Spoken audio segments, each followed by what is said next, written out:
Hi, my name is Vakin Tarsis. I'm a freshman at Texas Tech University, and this is a multimodal presentation that I'm doing for an English project this year. The project is to present a focused research question about where I live. Some people are doing Lubbock, some people are doing Texas Tech.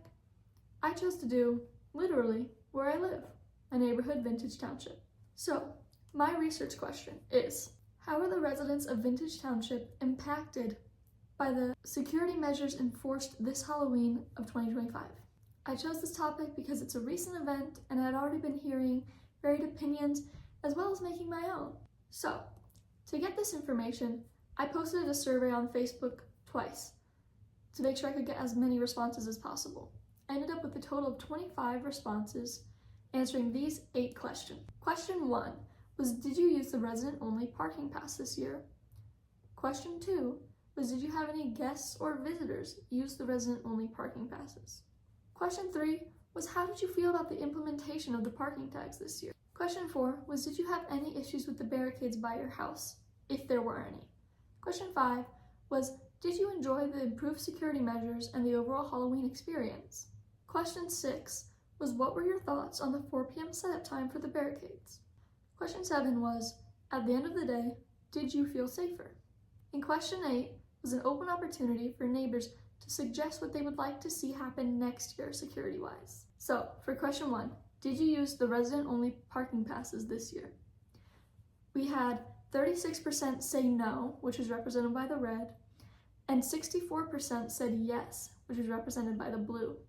So the majority of our neighbors did use the parking passes this year. Now for question 2, 72% of neighbors did not have a guest use parking passes, as shown by red, and as shown by blue, 28% did. So for question 3, how did you feel about the implementation of the parking tags this year?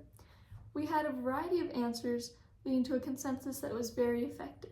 Some of these answers include that it was a very good idea, that they felt much safer and they felt that the kids were safer, and that it worked great.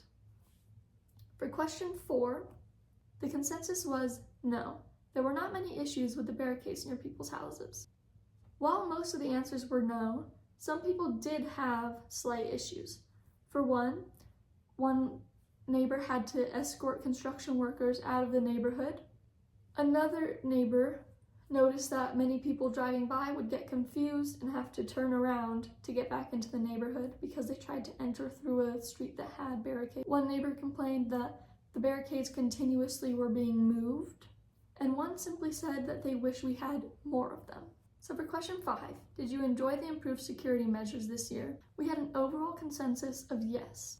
Some of these answers to this question included that the traffic was better, it felt a lot safer, and for one neighbor, this was the first year that they actually enjoyed Halloween in Vintage. So for question 6, on the 4 p.m. setup time of the barricades, we had a consensus that the setup time was good, but a little bit early. Most of our neighbors were split between saying that it was an early setup time or that the setup time was good.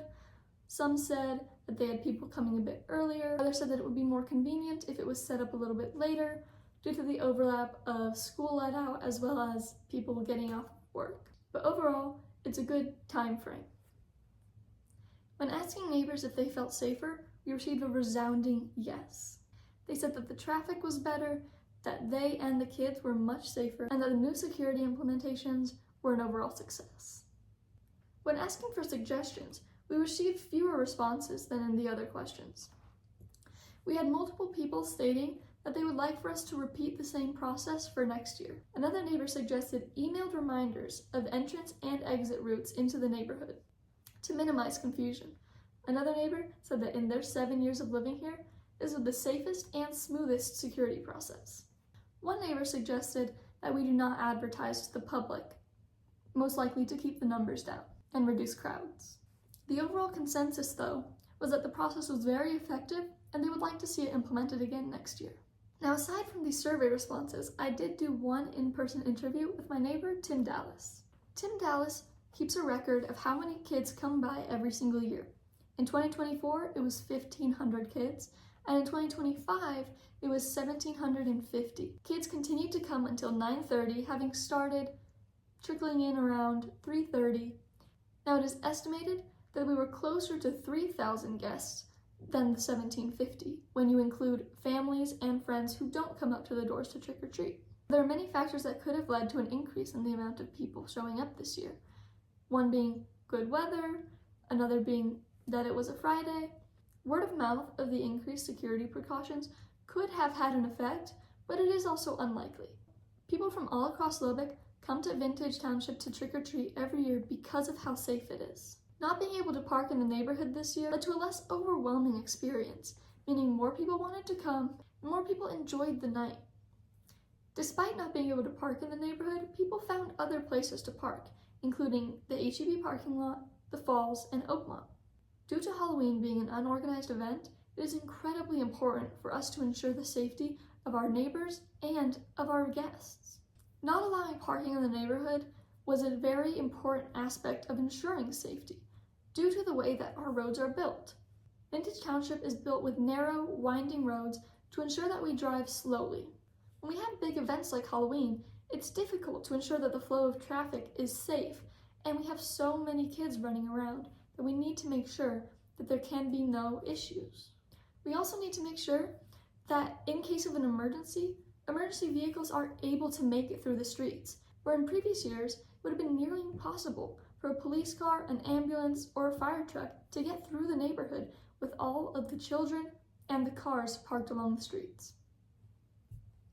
So in conclusion, this was a very effective process that people would like to see next year. The residents felt safer, and they felt that the trick-or-treaters were safer. And once again, emailed reminders of entrance and exit routes would likely be much easier for certain neighbors to access if they do not have Facebook or don't access it often. It's also easier to forward to household members who may not be part of the Facebook group, if they are teenagers and they are not yet in the Facebook group, or older family members who might just not want to be part of social media. Thank you very much for listening to my presentation. I hope this helps bring some ideas for how to approach the Halloween security process next year.